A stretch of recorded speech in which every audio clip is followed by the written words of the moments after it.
Have you ever bought a new piece of clothing, and suddenly your old shoes, pants, and even your bag just don't seem to match anymore? Before you know it, you've replaced your entire wardrobe.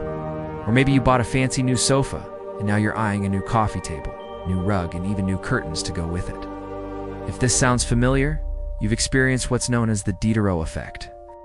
This phenomenon is named after the 18th century French philosopher Denis Diderot. In his essay, Regrets on Parting with My Old Dressing Gown, Diderot tells the story of how he received a beautiful new scarlet dressing gown as a gift. At first, he was thrilled, but soon, he noticed how his new, elegant gown clashed with his old, worn-out furniture. His shabby chair, his dusty desk, and his faded tapestry all looked out of place next to his luxurious new robe. One by one, he began replacing his old possessions to match the elegance of the new gown. He bought a new leather armchair, a fancy desk, and expensive prints for his walls. By the end, Diderot found himself in debt, surrounded by luxury he didn't really need, all because of a single dressing gown. He wrote, "I was the absolute master of my old dressing gown," wrote, "but I have become the slave of my new one." The Diderot effect describes this spiral of consumption.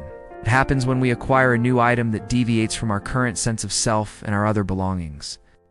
This new possession raises our standard and creates a pressure to upgrade everything else to match.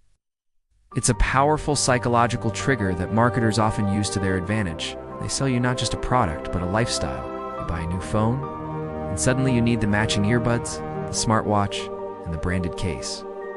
So how do we break free from this cycle? The first step is awareness. The next time you feel the urge to buy something new after a recent purchase, pause and ask yourself, do I really need this? Or am I just falling for the Diderot effect? Set clear boundaries for your spending. Focus on buying things that you truly need and love, not just things that match a new item.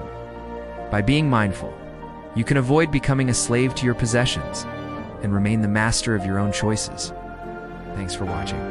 If you found this interesting, give us a like and subscribe for more insights into the psychology of our daily lives. See you next time.